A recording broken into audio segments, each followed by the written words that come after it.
Previously, we talked about ring culture and how rings, in my opinion, are very, very important. But it's not the end-all be-all when discussing who the greatest players of all time are, especially when there's just so much nuance to the conversation. In the last video, I softly justified Olajuwon's ring count. A player who needs no justification really, but a lot of times is in the bottom of top 10s or not even in top 10s. And I'll touch on his campaign a little bit later on in this channel. So in this video, I'm not trying to do any convincing, but hear this out. A lot of people who do have Olajuwon in the lower rankings, sometimes they say he only won because Michael Jordan wasn't there. And I am a Michael Jordan channel, and Hakeem Olajuwon is my favorite player, so it is a little hard. But I'm really not a big fan of that excuse. First, I'm going to give some light reasons why to me it doesn't really matter. But two, I'm going to give out some dream scenarios. Pros for Jordan: he is the greatest of all time. He is undefeated in the finals. And so he did make the finals the previous year, so he was on a hot streak. Another thing I'm going to mention on the Olajuwon pros, Horace Grant wasn't there, but maybe Horace Grant stays if Jordan's still on the Bulls. He does have a lot of negative things to say about MJ now, so I'm not too sure, but it definitely is a possibility. Lastly, for pros on Jordan's side, Jordan was there. He did play the second season, but he didn't play the full season, so there is something to that. Pros for the dream: for me, no one on the Bulls had an answer for Olajuwon. The Rockets, they had as much perimeter help that another normal team would have for the most part on the perimeter for Jordan, while Jordan would have to drive in the paint against Olajuwon, where, to be honest, Jordan didn't have that finals competition center-wise that is Olajuwon, so you have to consider that. Again, Horace Grant may or may not be there, and Jordan was there the second year. Yes, I said Jordan didn't get to play the full game, and that does, like, the full season, that definitely does matter, you know, the continuity, all that stuff. But you do have to look at this and say that Orlando Magic team beat the Bulls in 6, and then that Orlando Magic team got swept by the Rockets. So Jordan and the Bulls would have to, 1, be better than Orlando Magic, and then be better than Orlando Magic by a lot. And the Knicks lost in Game 7 in 92 and 93. No one that Jordan faced, again, I said, you know, center-wise, he didn't face that. In general, he didn't face the player that was Hakeem Olajuwon, Magic Johnson, Barkley. We can have that conversation against Magic Johnson and stuff, but right then and there, when Magic was in the finals and when Olajuwon was in the finals, Olajuwon was clearly the best player, clearly better than Magic Johnson in my opinion, and clearly better than Charles Barkley. Those are my thoughts on that, and I do plan to make an actual video describing my thoughts on how that series would have gone. But here are some scenarios that are, you know, kind of unfair, because at the end of the day, it's not Olajuwon's fault. Jordan did leave, and so I'm going to give these unfair scenarios to some champions that's in some ways similar to when Jordan leaving. I'm going to start light and then get to the real ones. And you guys let me know how you feel about these scenarios and who wins the matchups. Again, the lightest one is going to be the first one, the most recent one. This year's champions. They didn't beat the Celtics, the reigning defending champions. Now I'd say hard work. They were great from the first moment, the day of the season. They earned this thing all the way through. They are a pure champion, doing it for the first time. Even if they win 2 or 3 more championships with this group, nothing will feel as pure as this. And yet, I feel sick. And I'm not recovered from seeing the slow motion of his calf.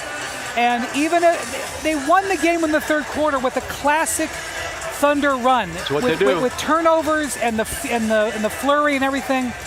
But as the fourth quarter is happening, and I'm watching the Thunder go through this dry spell, and the Pacers get the lead, I think, to 9 or whatever. 10. I'm thinking if they had Halliburton, that this is going to go down to it. And they'd have been thinking the same. They'd have been wondering the same thing, wouldn't they? I just feel sick about it. You're right. Nothing I hate it when anybody puts an asterisk on this, because this is a celebration not only of tonight, but of the full season, the full build, and everything like that. And I really want to put a hard period and then a paragraph. But this is one, I don't know in 23 years if I've ever felt more personally affected by seeing something on the court. Why do you think that is? You know, the Durant injury was terrible. Of what the man did. And then I said the legs, for him to come out the way he did tonight, it felt like he was ready to show off on the stage. I'm not saying win the game, but certainly. He might have won the game. They might have. They were ahead at the half. I understand. They were ahead at the half. So I feel like, first off, I just feel at the lead. He is having the moment of his life, and it comes with the worst moment of his life because of the risk that he's taken. And so it's absolutely gutting. And I can't get past it right now. I'm not over it as somebody who watches the game. I have a very mixed feeling about this, and I don't want to take anything away from the Thunder. Jason Tatum, it didn't really matter if he was hurt or not. Looks like they would have lost. But to be honest, Porzingis is really the key factor. With Jason Tatum healthy, Porzingis healthy, the Celtics being that dominant team that we thought they were, I won't bore you with that. I thought the Pacers were going to win this series. Halliburton got hot. He got hurt. This video is supposed to be dropped earlier, so. Yeah, now I got a real one. Now nobody can say anything. Next up, we're going to go the 2020 championship. Again, I give my thoughts on that. But at the end of the day, even though it's not how you would like the season to go, you do, or you may feel like LeBron James might have had an advantage due to him being older and having the extra rest. At the end of the day, someone had to win that championship, and the Lakers did it. What are you going to really say? I gave my thoughts on that pretty recently, so I'm not going to go too far into that. Now we're going to go the 2019 championship, and that's pretty interesting because we could say, you know, LeBron James is in that finals and Kevin Durant's gone. How do you look at that championship? Or you could say, you know, Kevin Durant never gets hurt and Kawhi Leonard championship. That's going to be the one that we really focus on. It's pretty safe to say if Kevin Durant is healthy, the Raptors do not win the championship. And so, where does that leave Kawhi Leonard in your all-time rankings? Do you still think he's better than Kevin Durant? If you thought so, is he better than Scottie Pippen? All that stuff is very debatable. You guys let me know how you feel about that, but that is definitely something that should be brought up a little bit more when it comes to Kawhi Leonard. And you definitely don't have to. If not, just be fair when talking about other players, of course. Another light one, but definitely a little controversial, depending who you talk to. 2016, Draymond Green got suspended. Stephen A., what is your opinion of the flagrant one assessment which triggered the one-game suspension of Draymond Green?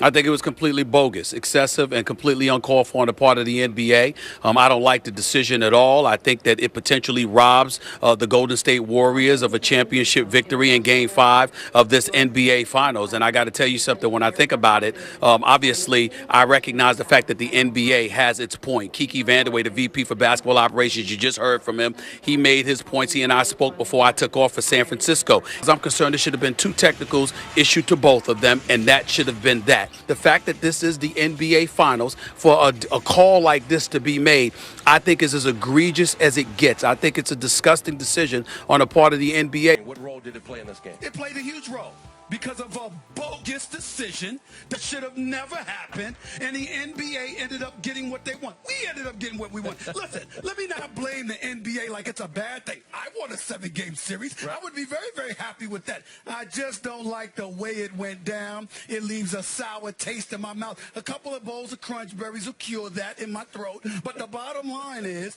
that Draymond Green should have played in Game 5 tonight. It was a bogus, egregious decision on a part of the NBA. As far as I'm concerned, they should be ashamed of themselves for suspending somebody for such an innocuous situation that occurred in Game 4. But it is what it is. The fans get what they want. We get. LeBron knocks Draymond to the floor. Draymond kicks up his leg. Right. He ultimately ends up getting suspended because the league gives LeBron the damn stimulus package, okay, to help him out. So you do that, and then the next thing you know, you go to Game 5 in Oakland. Not only did I pick them to win the series, I picked them to win in 5. Okay? They had them. They were up 3-1. They go back. Draymond suspended. Bogut and Iguodala gets hurt. So I look at it, I'm going like this. Y'all want to ridicule me and say I'm wrong? Knock yourself out. The check's still coming. LeBron James finds himself in the postseason down 3-1. Hey, the only time he's won is when the league granted him that stimulus package and suspended Draymond Green. Okay. That's hey, right. Hey, you say all you want to, Wendy. Hey, Perk, Wendy. It was a stimulus package. What happens in that series if Draymond Green does not get suspended? Do the Cavaliers still make a comeback? It's really, really tough to say. To be honest, a lot of people are going to be split on this one. I'm not too sure, but I could very well see the Warriors basically winning if Draymond Green was playing. The reason it is tough for me, I did feel like the Cavaliers would have beaten them. You know, before the series started, I picked the Cavs to win. I didn't really think Draymond Green would be hurt. But at the end of the day, Draymond Green was playing like possibly the Finals MVP if they did win, so that definitely is something to think about. This is actually where it gets fun, and probably my favorite one. So, when people talk about the greatest championships of all time, Olajuwon's is up there, Dirk's is up there, the road, the competition, the teammates, everything's really tough. I favor Olajuwon in this conversation. Again, if you want to say Jordan was not there, my pushback for Dirk Nowitzki's championship is simply, what if LeBron James had shown up? What if LeBron James played like the player we all knew he was, the player he would later become, the player D. Wade and Chris Bosh were willing to take a backseat for, possibly take less money for? What if he showed up? Obviously, let's be honest, the Dallas Mavericks get cooked that series. And so, personally, I think this is way more something to criticize than what if Jordan played. And before we go into the last one, this is kind of just another one I'll just throw out there before I end the video. So you have the 04 Lakers. What if Kobe and Shaq were actually, on the same page? They lost in 03 and 04. They didn't make the finals in 03. They made the finals in 04 and lost. What happens if they were on the same page? Possibly they would have won more titles, so you could discredit Tim Duncan's championship to some degree. Definitely not Tim Duncan outplayed them, in my opinion. He deserves what he got.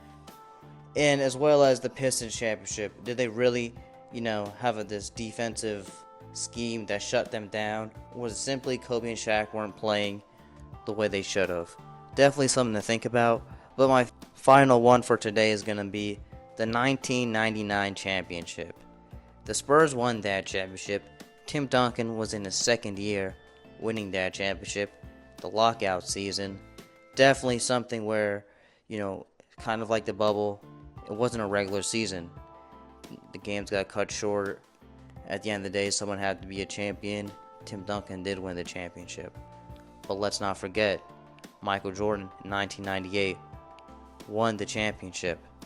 Michael Jordan also won the MVP that year. Michael Jordan and the Chicago Bulls won 62 games.